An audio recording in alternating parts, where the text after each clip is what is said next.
Welcome along, ladies and gentlemen. I'll just give it a few seconds for all of our guests to come in. We were very excited by having over 150 people register for tonight's event. So I will give people a time just to come in and join us. Thank you very much for attending.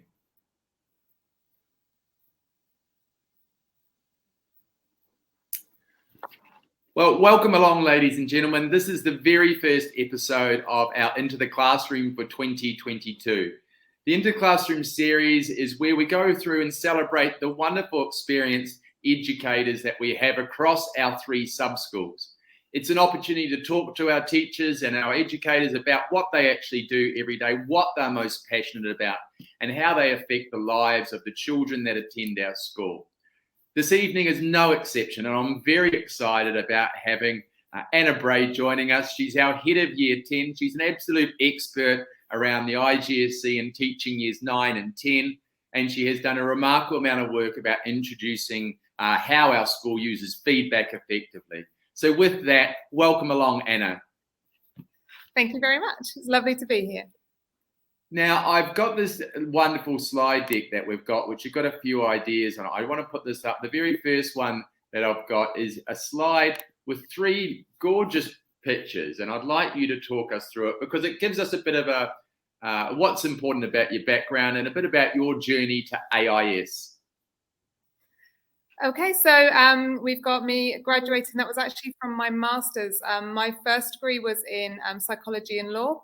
Following that, I went into legal recruitment consultancy, thinking, just getting some money behind me after finishing university. But it really wasn't, after 2 years of just targets and focusing on money, nothing was really motivating me. I certainly wasn't enjoying it. And so I looked going back to the psychology and becoming an educational psychologist. And that involved going into the classroom to gain experience. And once I was in the classroom, I didn't want to leave. And I was very lucky. The school that I was at asked to if I would take part of the teacher training program that they had running. Right. So I was able to train while in that school, and they also part sponsored my master's for me. And I did my research in the school, and that was the result. Well, we go on. I'll go back there quickly. So you just said about your master's. What you did some research for your master's, which is intriguing. What were you looking at there, Anna? So the master's was in innovation and change in education. And so what we were, part of that was looking at the school, looking at something that needed to change. And it was for me, looking at the students I was working with, it was looking at that engagement, getting students engaged, because it was about, it's education is not just about them on that course and getting that one grade. It was making sure they had tools in order to, when they moved on to the next setting, that they were able to actually continue. A lot of universities were reporting about dropout rates in the first year. And I just felt, well, if my students are dropping out, then I've failed in some way. There's something that's not working because they don't know how to learn and how to be independent. And art is what we're doing at the moment, actually encouraging dependency rather than independent learning. So I researched and put a proposal forward in order to help with them taking ownership of their learning and understanding how they learn.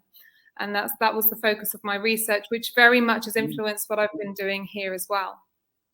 I can tell that. And it's wonderful that you were driven, though, by an outcome and wanting to change something. But before we jump on and get into an awful lot of educational talk, which you're very passionate about, you've got 2 more lovely pictures. I want to start with these 2 girls. They're obviously yours. They are. Yes. Tell us about this. Tell us about your family.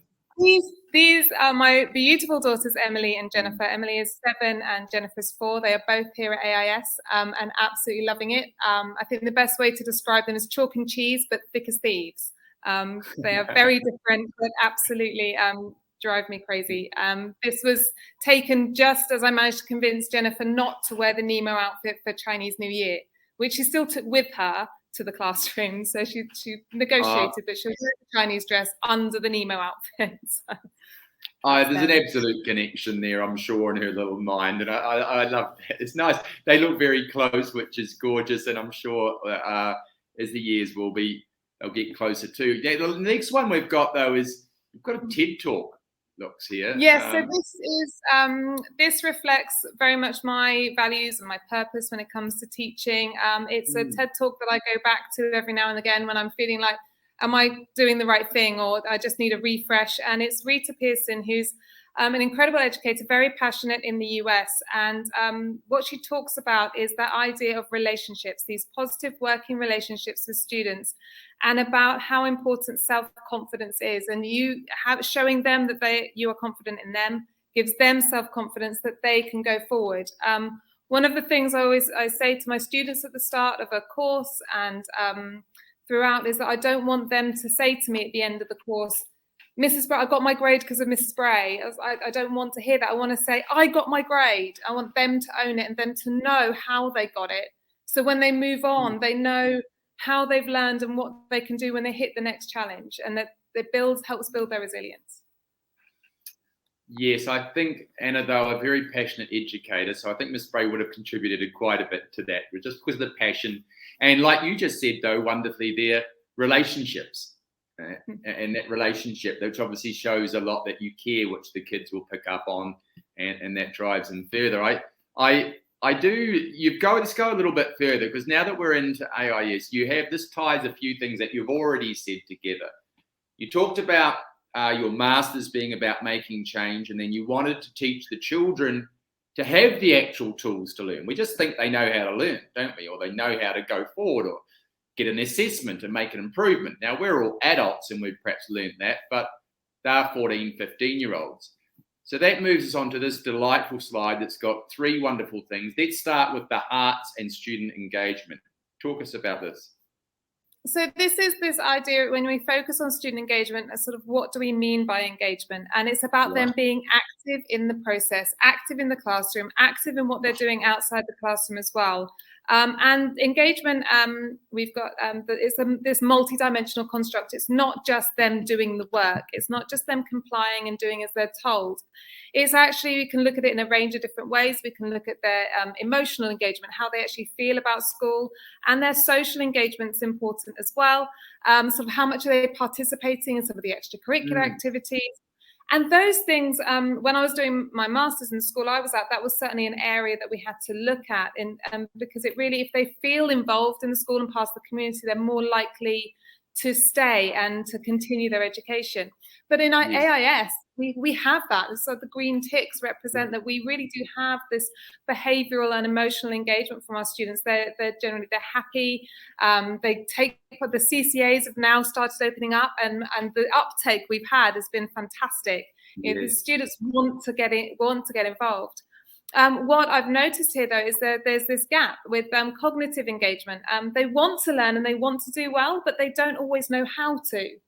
And it's knowing, and it's tackling that. And if we're able to support them and help them understand how they're learning and what changes they need to make, and what control they have and what they can do in the classroom and outside the classroom, they get that self-confidence then, and they'll tackle things more vigorously than they would do if they don't know how to start, or they don't know what to do, or if they think that they're unable to.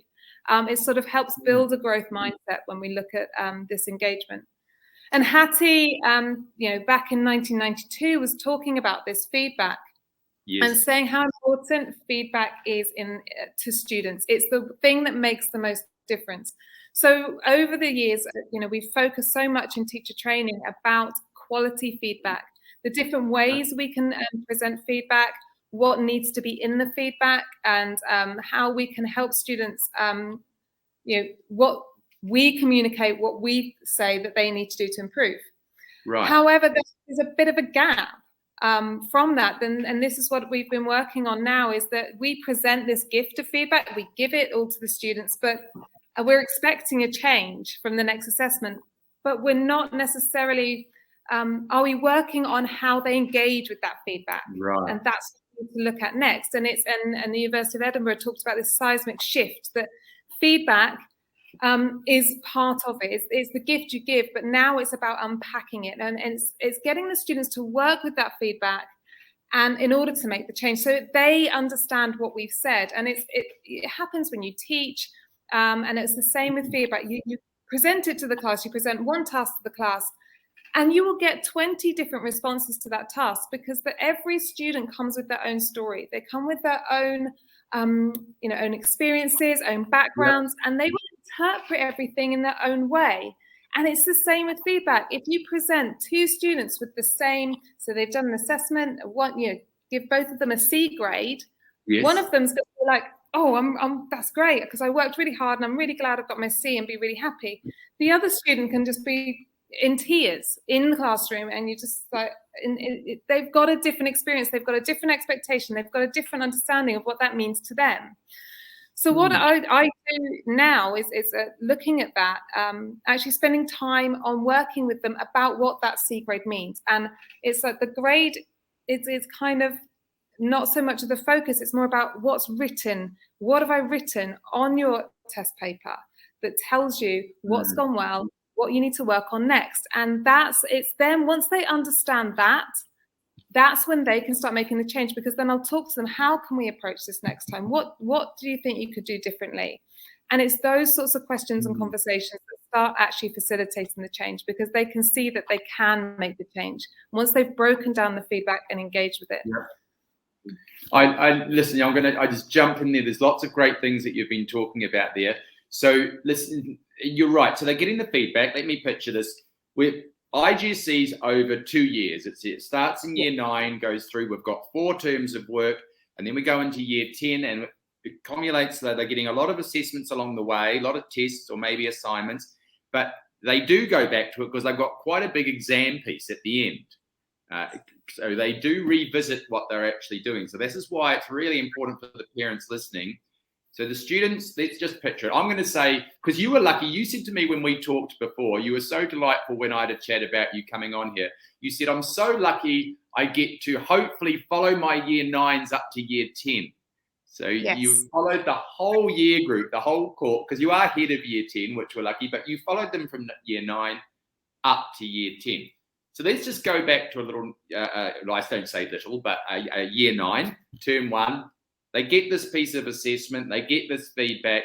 Now, this is what you're saying, and this is different from where I went to school, and I imagine yourself. I just got my grade. Let's just say Matt did really well, and I got a B+ in my history. I got that. That was it. That's not what we do, though, is it? So they've got the B grade, and there's some written down. Now, what actually happens in the classroom then? Talk me through that step. So it's different teachers will do this differently, but they'll spend a whole lesson on that feedback. And this is what I do is I present the test paper back, and then I spend the next so maybe 10-15 minutes doing a whole class feedback. I allow them time to read through what I've written, because I've made comments all the way through the paper. And then I'll do an overview of each of the questions, breaking down, highlighting key points. Now, while I am doing that, they are there with a different color pen, writing down notes. So I try to say to them, have a green pen. So they've written their original assessment in blue or black. I respond in red, and then they can make improvement comments as I go through in green. So they can start getting this idea of like, oh, okay, that's what would have helped if I'd written, if I added that on, and they can start picking apart each part of the question. And then after I've done that, they then got to have some time to fill out their learning journal, which I know we'll be going on to. And that's where they have to summarize and write up what it is they understand about what's gone well and what they need to work on. When they're doing that, that's when I spend time going around to individual students and talking to them about how they think they did, what they think they need to work on next. And it's these conversations. This is, for me, this is the golden part where I really get to understand whether they've understood what I've said. And I can start tackling any misconceptions, and so that they leave that classroom. If the child who got the grade that they're upset about doesn't leave in the same state, they may still not be happy straight away, but at least they go away with tools to understand this is what it reflects, this is what I can do next time, and hopefully feel a bit more positive about that grade and about what they can do next. Because these assessments, they're part of a process and this is why I say the grade isn't the focus at the moment, because the grade's the end of the journey. The process feedback is all part of how we get them to that final exam. Yeah, and I think what for the parents to help them put them in perspective, while this is IGSC, the the qualification that's going to be most significant is year 11 and 12. So we brought IGSC into the school because we found it a fabulous way to prepare our students for a similar structure in year 11 and 12 when they're doing the IB or HSC. So like you're saying, this is teaching them for how they're going to learn for the next 4 years, but then also university too, right? So or their tertiary study wherever they go, and life. Right? This is how we learn in life. So yeah. I love this. So you are starting, so not only are they doing their subject, but you are teaching them how to take feedback, how to work out what they need to do to improve, which was your engage, make sure you engage.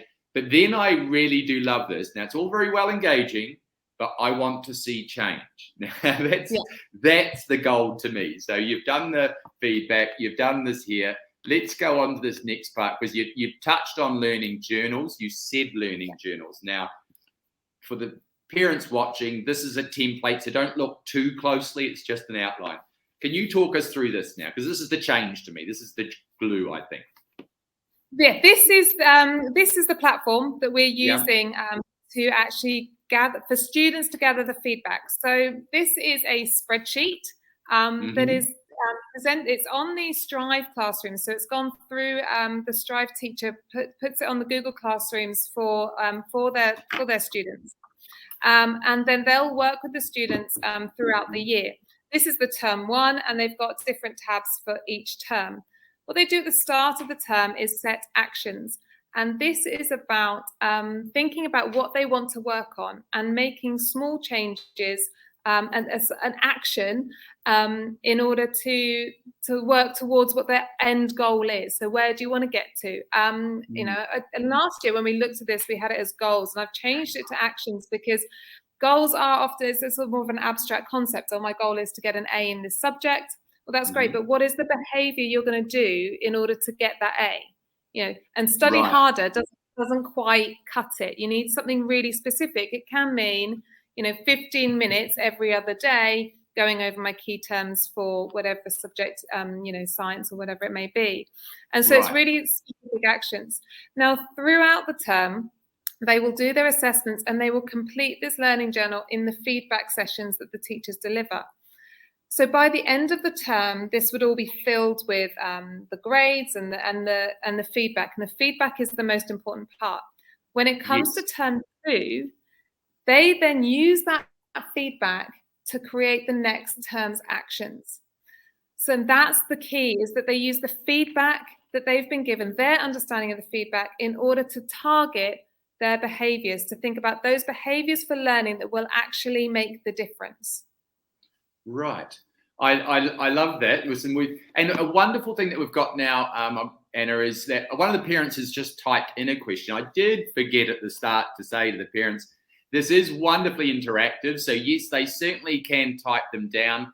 They do. I will say to the parents that we will answer them at the end. And Rochelle, I will come back to your question. It's just not quite the flow at the moment, and we will definitely answer your question at the end, Rochelle. So don't think I'm ignoring it.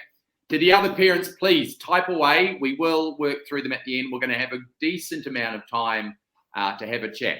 Now, back to this here. So we've got because this learning journal is really key. We said this is the change, and this is what when I'm listening to you, I'm really passionate about as well. You've got www, and I think it says EBI. Can you talk to what are those again? Sorry. Oh, as teachers, we love our acronyms. So WWW is what went well. And EBI is, even better if. Now, they are both the same size boxes because they are both as equally important. It is necessary for students to recognize what went well. And the reason for that is they need to see why it went well. And that's part of the conversation. And when I have the conversations with students, I mean, I may identify that this has gone particularly well on their paper, like, well, this is really well structured. They'll be able to tell me what they did to be successful in that. So they know next time they need to repeat that behavior. They need to, oh, this really worked this time. I sat with my friend and we did a study session and that really worked. And that's why I've been able to do that well. And that's a great conversation to have. They can really understand it. The even better if is the idea, what is it that you need to change? What do you need to focus on next time? You know, and some students, then this is again where I really feel like I get a much more of an understanding about the student with how they respond to feedback. Because some students, especially in the what went well box, will write nothing. Nothing has gone well. And for me, that's a great indicator. Straight away, I know I need to get in there, speak to that student, because the chances of them getting absolute zero are very minimal. There would have been things that have gone well, but their perception is that it hasn't. So I need to help shift that perception so they really start to see, you know, that there are things that are working. You may not be where you want to be yet, but that's okay, because you're doing, you're part of, it's part of the process. It's part of the journey. This is a safe space. We can talk about what we're going to work on. And that's how we start building that confidence. It's like, okay, even better if, let's start looking at breaking this down. You know, you feel like you've got a lot to do. Well, let's focus. If you know, maybe it's a 24-mark question that hasn't gone particularly well this time. Let's have a think about what could you do next time. You need to practice, maybe. And this is where it's quite interesting, because students then get a bit overexcited with their actions and like, I'm gonna do all this study for 3 hours a day, and it's like, well, that's not sustainable or realistic, and possibly the approach that got you into the first place. You actually need to think about much more consistent, little and often. I had this conversation with my year 11s at one point, who they were like, oh, I'm gonna do an essay every week, and that'll really make a difference. I was like, that's a lovely idea, but you're doing the IB that has the extended essay and TOC and all these other demands.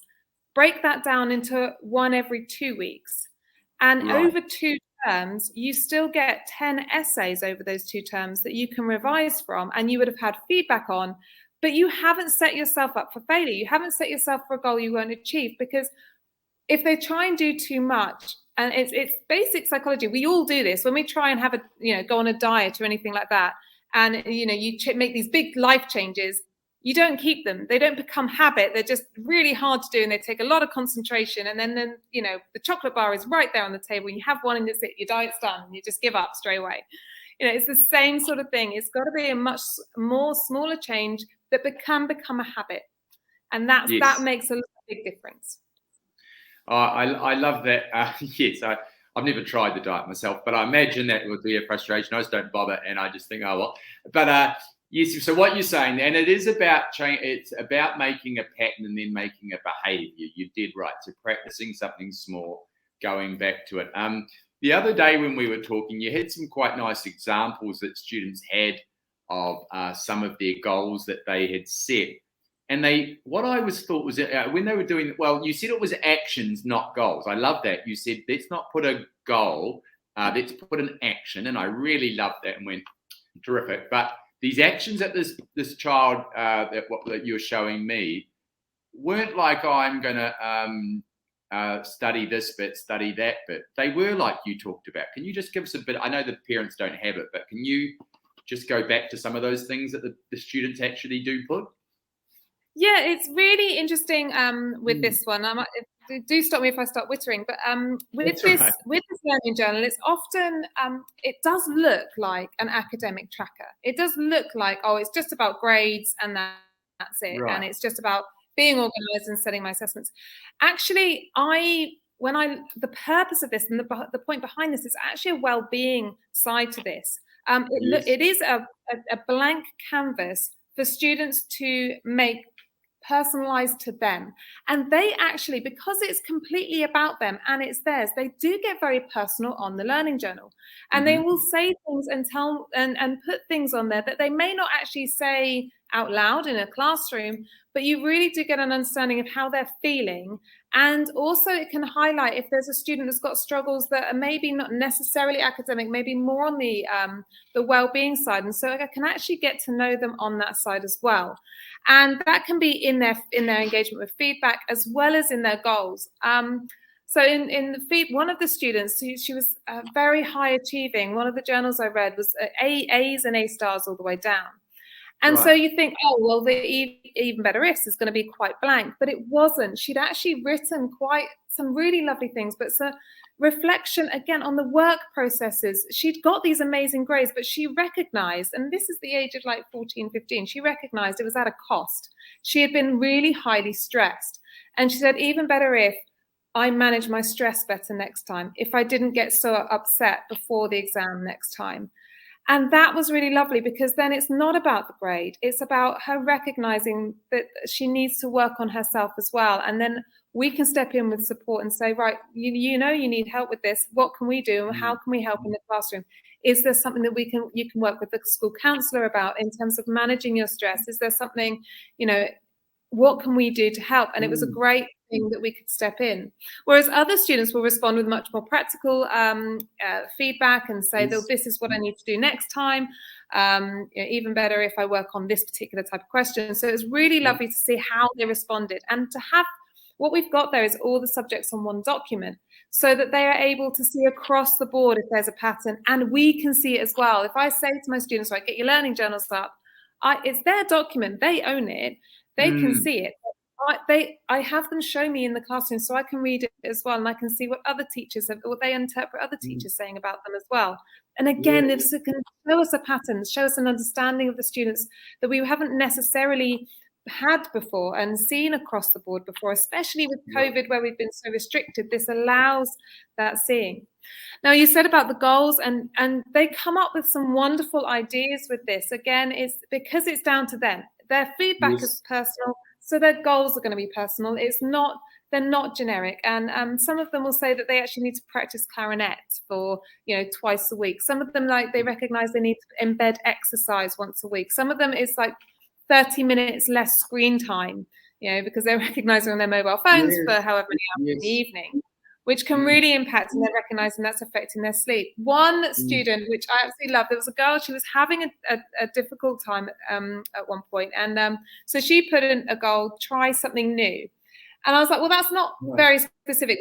What do you mean by that? And again, it's if we didn't have this, I wouldn't have this conversation with the student necessarily. So it's a great platform for these conversations. And she's like, I want to try and get out of my comfort zone, because she just wanted to find a bit of something enjoyable. And she said, so I'm trying something new. I'm trying a new food this week. Next week I'm going to try a new book, a different genre. And I was like, that's lovely. I mean, that's a great thing to put into your life. Just something that's something fresh every week, something to look forward to, something to try a new challenge and get a bit braver and build confidence. And it was just a really lovely conversation. I feel you've jumped on, so I could jump on so many things that you're talking about, Anna. You're so passionate, but I think you're right. For us as a school and perhaps as parents, I don't know whether what you think about them sharing this with parents, but it is a beautiful one-stop shop where, like we say, it's all in one place. You can learning, the way you learn goes across all subjects, so that would definitely have patterns. So that's absolutely true, and that's why that it seems like a small thing, but that makes so much sense. And without this journal, they wouldn't have it, and the children wouldn't have perhaps their thinking. When we were developing this, you were trying to convince me to play a video, and I said, listen, I've tried that before, Anna, it's gone horribly wrong. We do have a video that we are going to, for the parents listening, we will put in the chat at the very end. But Anna, can you just tell us what we would see in it, and just perhaps give it focus it, give us some background? This is one of my psychology students. She just finished year 12 last year, and she was actually one of the pilot years for the learning journal within my subject, so within psychology. And I got asked her to talk about the process, the goal setting process, and how she found, and I loved talking to her. I loved working with her. The start of the course, the start of the year 11, she did seem a little bit lost, and I thought, she's not lazy. I know she's got a great work ethic, but she's not really engaged, what I would say actively engaged. And so the goal setting process really helped in sort of breaking down. She didn't know what to do. She wasn't really sure. And I think it was term 2, term 3, we had this sort of light bulb moment that you can get with students. This is what I mean is by process. Like term 1, you're just finding your feet. It's not until much later in the year that you really really starts kicking in. And she got an assessment, and it wasn't what she wanted, but she was like, and so we talked about it and said, well, what do you think's happening? What's going on? And she looked at she had her spreadsheet up, and she's like, well, my action didn't match my feedback, and her goal didn't match. She'd set a goal that didn't work on the feedback that I'd given her the first time, and she'd written up the feedback and written up what she needed to do, but then set a goal that didn't match. And it's so much more, I could have told her that, but then she wouldn't have learned for herself, oh gosh, if I don't match my goal and from my feedback, it's not going to work. And she sat there and she was absolutely fine about her not having the grade that she wanted, because she's like, this is actually what I need to do. And it's purely, I was just listening to her talk this through to herself, like, actually, I need to do this. This is going to make a difference. And so as she made that change, and her confidence grew, and she became so much more engaged in lesson. And I had another teacher from Dr. Martindale came to talk to me about, and said that he had also seen a change in her as well, that she'd become more confident and more engaged. And it was just her having that time to recognize what changes she could make for herself. It's not the teachers doing it. It's them doing it. And that means, I know she's going to go to university now. She did exceptionally well with her psychology. She's going to go on, and I know that she's going to do well because she knows what to do. I love that you said that. I had the opportunity, and just tying a little bit of this together, I had an opportunity to speak to a year 12 from last year, Akimanzi, who got the perfect 45 out of 45. Now, I had known Aki through all of his childhood and all of his schooling. And what I can say to all the parents now, where Aki was in year 9, certainly wasn't a 45 out of 45. And he won't mind me saying that. So his as a person, and when I talked to him beautifully, Anna, he talked about what different things that he did for study, identifying what he needed to do in subjects, not avoiding the hard parts, and going back to exams and saying, right, this was the bit I didn't do well at. I can try to pretend I don't like it. He was very much a maths, he's a maths physics sort of a boy. So in that, there's definite areas, that you can be a bit shy away from. So I thought that, but this is exactly what you're saying. Aki at year 9 didn't know how to get a 45. Like he didn't know the process, and he was learning that. So I love that you talked about that. But for the families, you've brought this into year 9 and 10, which is terrific.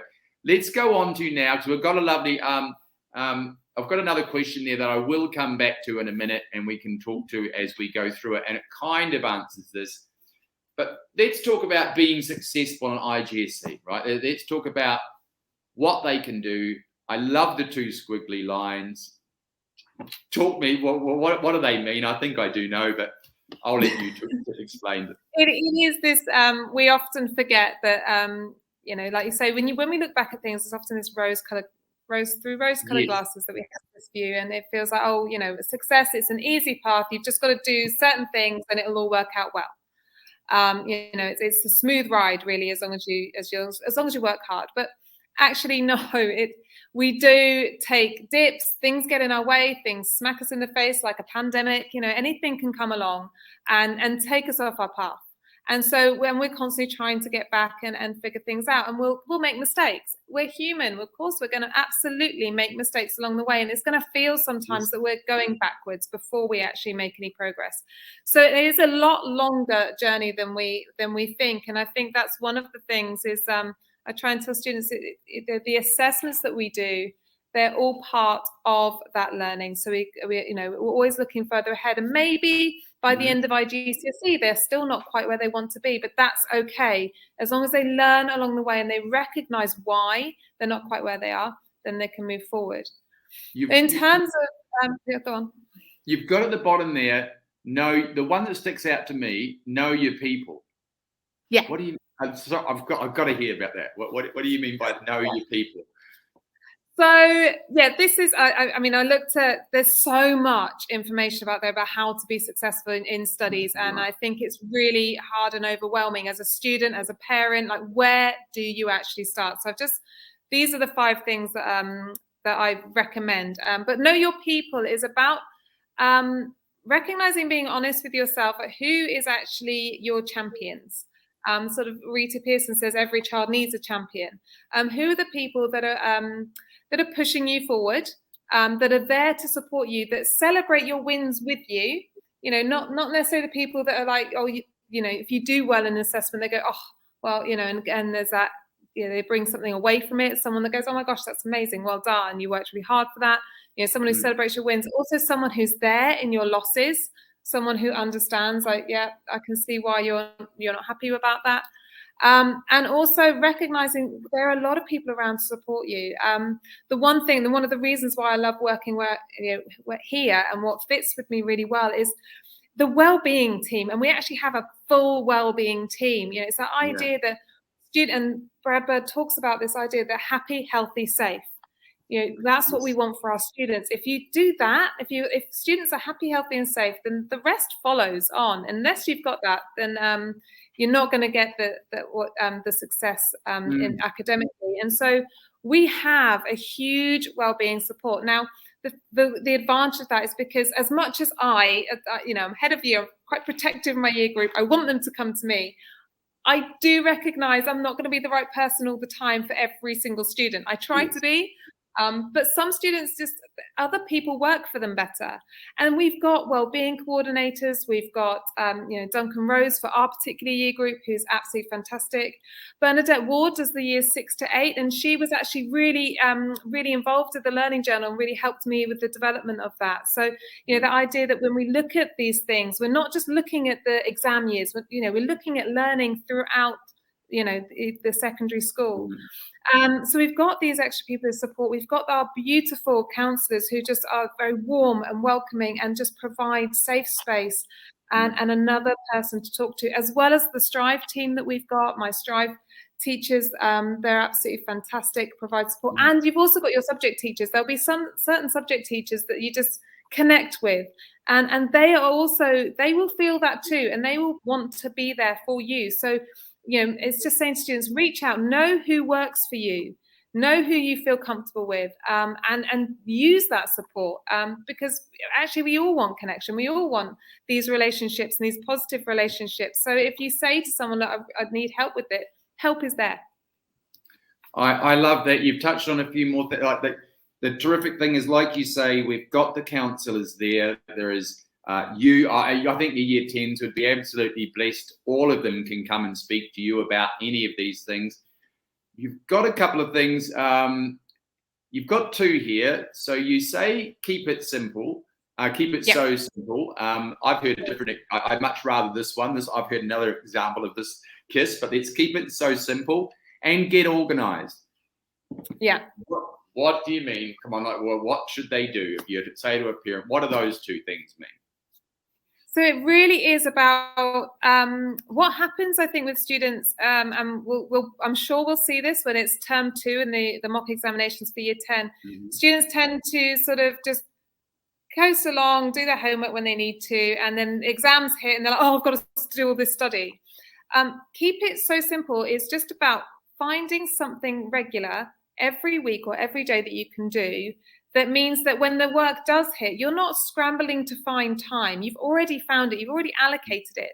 And maybe you haven't got a huge workload on at the moment. But say if I said to you, you've got to find 2 hours every week to study, you'd be a bit like, oh my gosh, I don't know where to find that 2 hours. If I said to you, like, find 20 minutes a day, it's a lot easier, or 15 minutes a day. So, some of my students come in at 8 o'clock in the morning. Strive doesn't start until 8:25. They can easily fit 15 minutes of just reading over notes or something. So they're already in that habit of doing something every morning. Actually, I come in, I do a bit of reading. Maybe they're reading their English book, or maybe they're just getting themselves ready for the day. Whatever it is, they use that time. And then they've got another 10 minutes to chat to their friends before they get started at 8:25. So it's just about and it's got to be simple behavior, something really sustainable. So, and something that they really want to do, but small and regular is really what it was about. And the other one there is about getting organized. Now this, it sounds so simple, but organization is a skill. And it's something that takes time to develop, and you've got to figure out what works for you. I'm a list person. I do my to-do list and I prioritize my list, and I'm lost without my full color pen. That's, it's got to have the red, green, blue, and everything. That's how I work. Some of our students do these amazing things online, how they organize their notes. It's about finding what works for you, but organization does save stress and time. When students get to their locker, and if their locker's untidy, they can't find anything. They're getting stressed because they're going to be late for lesson, and then things fall out of their locker, and then they can't find the worksheet that they need, and then they're going to be late, and they're going to get told off by the teacher for being late, and it just compounds stress. being tidy and organized actually saves a lot of that stress. So if you get yourself organized, have a study space at home that's organized, and is quite clear and minimal, know it, and just checking on, before you go to bed or before you go to sleep, just have you checked your bag for the next day? Have you got everything for the next day? If you haven't, and you haven't got time to sort it out, then just think of a plan of, right, this is what I need to do in the morning, and just know what you need to get ready. Maybe you've realized at 11 o'clock at night, you've not done your homework for the next day, and it's the first lesson, you're never going to have time. So we all make mistakes, but own it, walk in the next day and go straight to your teacher as the first thing you do, and have that conversation and say, look, I've made a mistake. What can we do to sort it out? And that goes a lot better than turning up to the lesson and it all going wrong. So I see you've moved the slide on, and this is all about organization. So this is Alicia Wong, who was an AIS student, scored another perfect 45 in 2019, and she has set up on YouTube, she's got her own YouTube channel, how to study. And so this probably actually gives it context, which is why I love this one. This out of all the ones that are out there, this one's a great one because it's from an AIS student. She was doing IB, and this really puts it into context of what is possible. And again, they're really nice short videos. They don't talk on for ages and ages and give you too much. And they're targeted as well. So if you know note-taking is something you need to work on, then that's the video that you watch, and you can go on to that video. And so that's what's really helpful about this. We showed some of these to our Year 9s last year, and we'll be revisiting them again through Year 10. But it's a great one. Parents can have a look at it as well. So, yeah. I absolutely love that. And that was, again, going back to Aki said he had looked at some of these.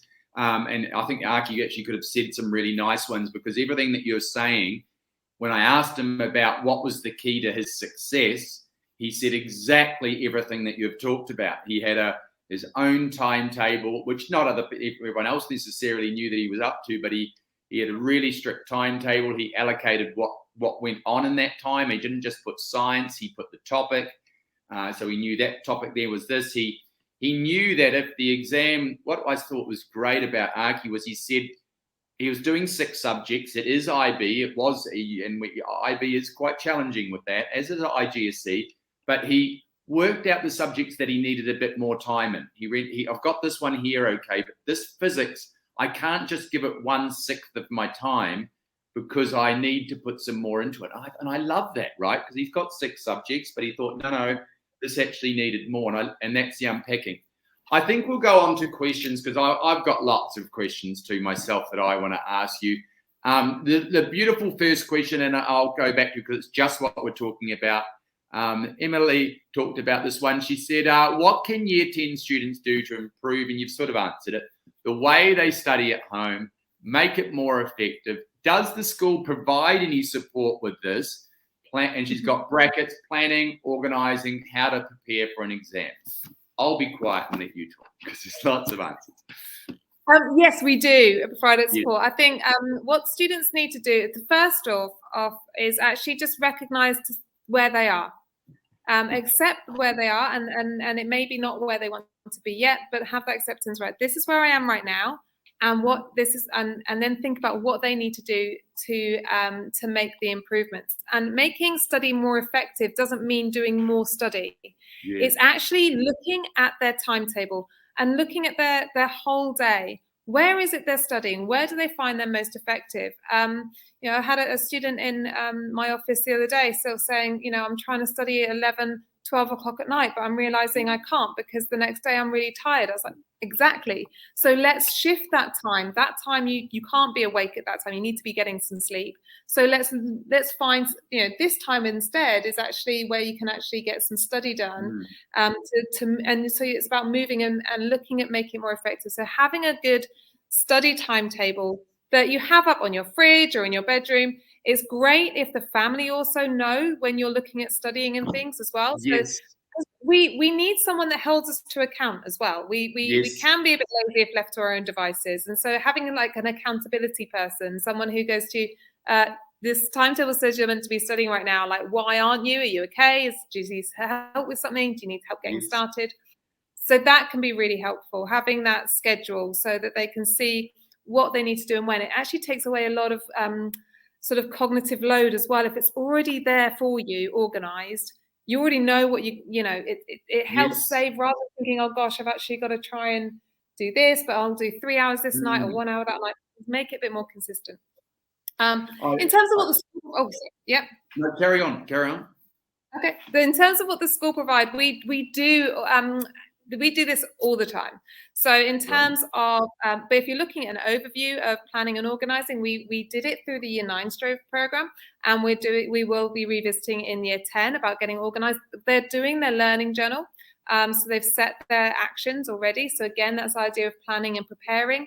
And we've had a study strive session last week where students had to come with a specific activity that they know they needed to get done in that study time. And so and they had to set their intention at the start, almost like a yoga class. You set your intention, I will. And I do this in my Year 11 study as well. I get them to say, well, what is it you're working on? What is it you're doing? So that they know when they come to that study session, they say, I will get a past paper done, or I will write an essay for English. And sort of saying it out loud to yourself makes yourself more accountable. And I can also then say, I don't think you're being very realistic saying to me that you're going to get that amount done. Why not? Let's break it down, and because it's better that they achieve something in that time and realize what they can achieve. And again, it's about expectations. It's like, actually, I don't think you're going to get a 24 mark done in half an hour. I think you'll get a 9 mark done. Why not get the 9 mark done and then get some feedback on it if you finish early, and then when you've got a longer slot, then tackle the 24. So that helps having those conversations. So we've had that study strive session, and we'll do more before the mocks as well. And that's, again, students taking ownership and looking at what they need to come to the session with, and then getting themselves organized.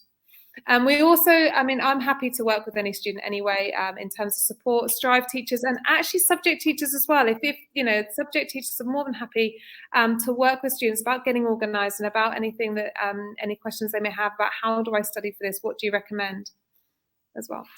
And listen, what I'm loving is the parents are actually getting involved and answering some questions on our chat, which is really nice. I'm not sure they realize that the others can't see it, but I'll help them. I will go back to this one because I've heard this one before. We do, being the Australian school, we do have a lot of people coming in from Australia, about 50% of our people. This question is, my child is Year 9. Is the expectation so different Year 9 in Australia in terms of expectations and what grades they are given? What's your thoughts on this? I've got a thought, so I can jump with you. I think I'm from a British system, so for me, GCSEs and IGCSEs, this is the norm for me. But I understand for Australia, actually, you don't have exams at 16. So I think the expectations can be different. And also, and we do see this, that there is quite a jump between the Year 8 curriculum and the Year 9 in terms of what they're measured against in terms of grades. So there can be quite a shift in that. It is a different pressure than maybe to what they have in Australia. But what's great is we've got such a vast range of teachers, again, helping manage those expectations and manage their learning to support them through that. I love that. Just a little, you're absolutely spot on with that. It is a jump. Just for Rochelle, and just most people don't realize that our curriculums are designed around 2 years. So the idea all the way through Year 1, the little ones started, they got a brand new idea, then they practiced it Year 2. The next part is Year 3, 4, 5, 6, 7, 8. So naturally, Year 9, 10 is the next curriculum. And the idea in curriculums is you introduce new concepts in the first year, so the Year 9. So even in Australia, they would find it more challenging because it is a curriculum jump.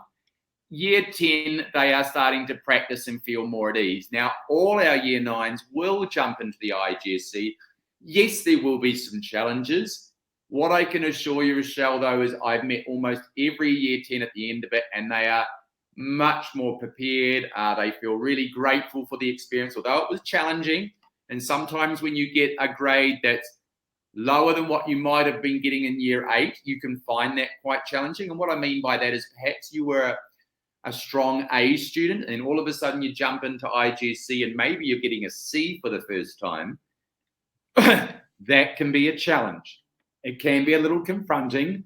but it's a 2-year course. So let's work on the 2-year course. And that's what I would say to them.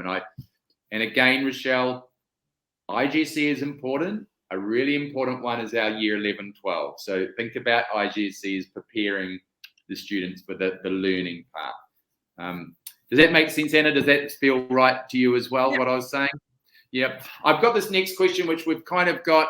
Emily, we've jumped into yours. Oh, Shane answered beautifully. He said, Emily, the school had a webinar with Katie Jones from Rock Solid Study last year and felt it very helpful. Can you remember that, Anna? Rock Solid Study. Can you tell us about that? Yes, I think there was she broke down sort of how to tackle IGCSE exams and talked about command terms, which is definitely something, you know, we really do in the classroom. We really you know, I know from my global perspectives, it's all about, you know, understanding what the question's asking. And my year 11 and 12, it's all about, you know, the command term. How are you actually answering the question? So yeah, that was a really good session. Right. So that's just for the audience. We'll put these later on, and so it's Katie Jones. Brilliant. Google that. You'll better come up with some wonderful things. Rochelle asks again, is there a Google Calendar and schedule that children can use to schedule their own activities and study schedules? Oh, there's endless. But Anna? Yes, there is endless. And they can actually absolutely set up their own Google calendars. On the Learning Journal, there are a couple of extra tabs. One of them is a study schedule tab, where I've blocked out the school time and put sections in so that they can fill out themselves. And there's also a homework tracker and other tabs on the Learning Journal. But they can set up their own Google calendars as well, in order to get organized. What's the other? Notion is another one that I think that students use, and there are a lot out there. There's not one as a school that we have standardized, but what we do have, we have this they have the hard copy, the paper, the Dreamtime diaries, and you may have seen them as parents and coming home with those, and that's another way that they can record things and get organized. I love that. Let's keep going with these questions. I've got Wendy's got a great one. Can you, but perhaps in general, teach parents to handle kids with anxiety? It's really challenging, I think, with this, and it is a huge concern, and it is a concern among parents. It's a concern among teachers and students as well. Is how to manage anxiety. I'm reading a book at the moment called Burnout, which is really fascinating, written by a doctor who's working on how to manage stress and understanding stress. And it's this idea that we often see and feel that the stress and everything is like a negative emotion. What actually we need to do is move through the emotion and experience and feel it to actually feel better after. There are so many, again, there's lots of advice and lots of techniques, and it's often finding what works. Breathing exercises. We had a wellness an event last week for staff, and some of the breathing exercises. It's about when someone's feeling stressed and anxious, it's because their body is physiologically responding. The body feels it's under threat. And so it's about trying to help the body recognize. You can't tell yourself that you're safe. You can't tell yourself, you know, and it's hard when you're telling someone else, you're okay, you can stay calm. The body needs to recognize it, and it's an automatic system that's kicked in. So it's almost like you've got to override the automatic to sort of calm it down again, to bring in the parasympathetic nervous system. So breathing really does help do that. A hug, a 20-second hug actually physiologically helps the body feel safe, and that can calm someone down. They may not feel ready for the hug, and that's something you need to talk to them about, but actually it has to be for at least 20 seconds. And from the right person. Absolutely. I love that. Listen, you've touched on some things. What I wouldn't say, can't say enough to Wendy, is we've got amazing counsellors. Please ask them to go along. We have a culture in our school which is really different to other schools. Like Anna said, the children are really engaged. They also go out and reach out to counsellors really openly. It's not like you're going to the counsellor, there's some problem. All the kids go to the counsellors for different things about stress. Please ask your child to go along there. Maybe as a parent, you also make contact with that counsellor too. they can help you. That is, they love to reach out to parents. So Wendy, our counsellors, they are incredibly qualified. Anna is absolutely right about it being physiological, but I can't say enough about going for your sport. It resets the body's clock. It gets rid of the stressor system, which is lots of cortisol in our system. We have lots of cortisol, which is a big problem. So go and do the sport, have some time down. Yes, the breathing. Again, being organized takes away a stress because, like Anna just said beautifully, it comes out of your mind and down on paper. I know what I'm doing at 6 o'clock because it's written down. That helps you have some certainty.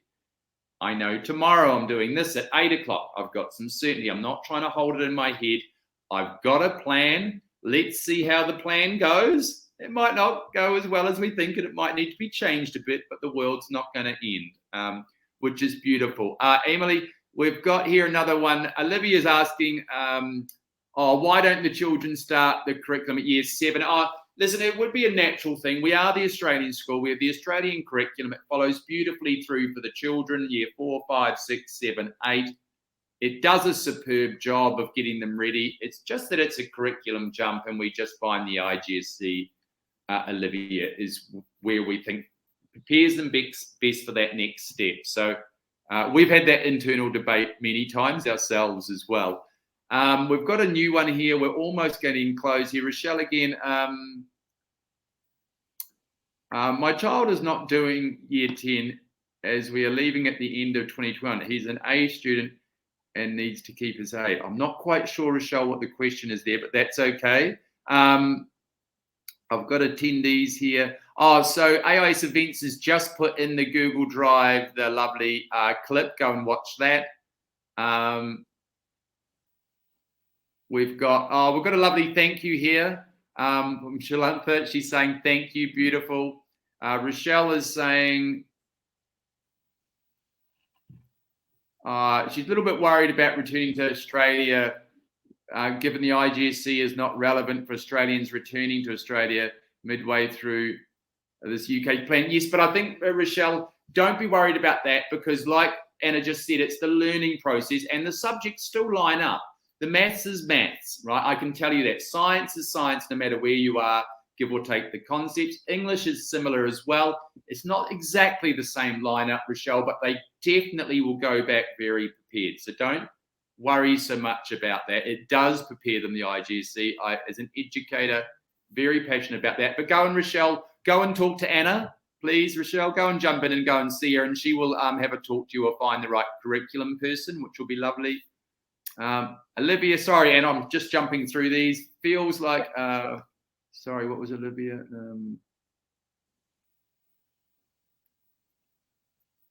Right, Olivia, yes, okay, thank you. Just saying thank you about the jump, but yes, yes.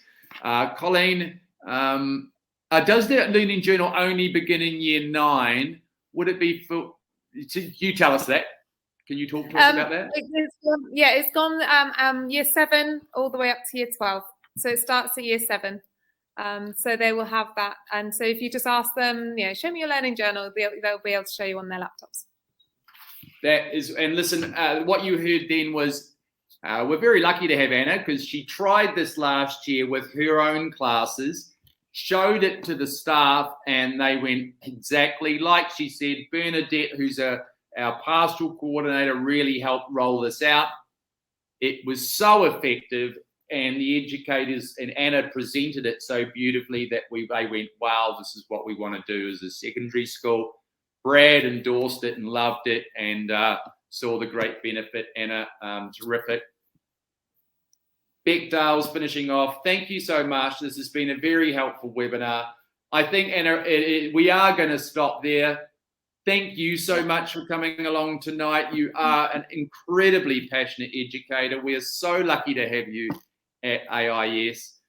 So thank you very much for your time. I'm sure if there's any parents in year 10, Anna is the head of year 10. You can reach out. She's an absolute delight, as you just heard, and you'll have a great chat. We've got counsellors. Reach out. Anna can help you connect if you're not sure how to.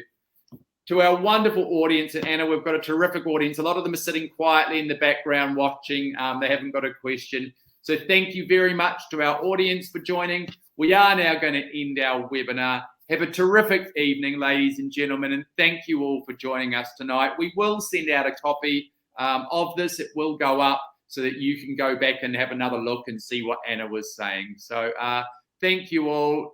Wonderful that you've joined us this evening. Bye-bye for now.